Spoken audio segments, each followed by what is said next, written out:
পিছিয়ে পড়া জনগোষ্ঠী ও বিভিন্ন সম্প্রদায়কে মূলধারার সঙ্গে এগিয়ে নিতে বিশ্বের বিভিন্ন দেশে সরকারি চাকরি ও পড়াশোনায় বরাদ্দ রাখা হয় বিভিন্ন কোটা। তেমনি বাংলাদেশেও মুক্তিযোদ্ধার সন্তান ও নাতি নাতনি সহ বিভিন্ন গোষ্ঠীর জন্য বরাদ্দ রয়েছে একটি উল্লেখযোগ্য সংখ্যক কোটা। অন্যান্য দেশে সময় ও পরিস্থিতির আলোকে নিয়মিত সংস্কার করা হয় কোটা ব্যবস্থা, তবে সব দেশেই প্রাধান্য দেয়া হয় মেধাবীদের। আজকে জানব বিশ্বের কোন দেশে কত শতাংশ কোটা বরাদ্দ রয়েছে।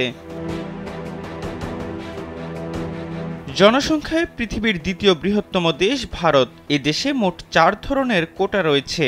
ভারতের মোট 49.5% কোটা আছে। তবে সরকারি চাকরিতে কোটা ব্যবস্থা প্রদেশভেদে ভিন্ন। সেলফিন অ্যাপে দেশ বিদেশের যে কোনো জায়গা থেকে অ্যাকাউন্ট খুলতে পারবেন কোনো ঝামেলা ছাড়াই। সেলফিন, আগামীর ব্যাংকিং।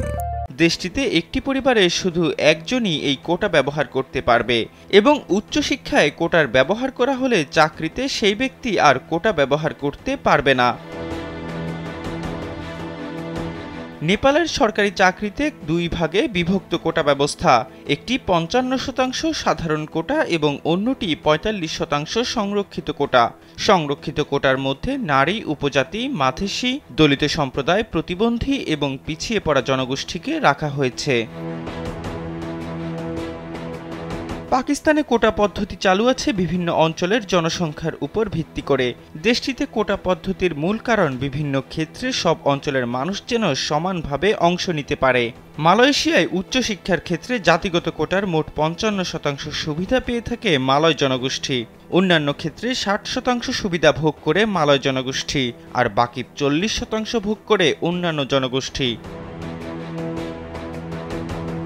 কানাডায় বিভিন্ন আদিবাসী সম্প্রদায়, সংখ্যালঘু, নারী এবং প্রতিবন্ধীদের জন্য সরকারি চাকরিসহ বিশ্ববিদ্যালয়ের লেখাপড়ার ক্ষেত্রে বিশেষ কোটা থাকলেও তা নির্দিষ্ট নয়।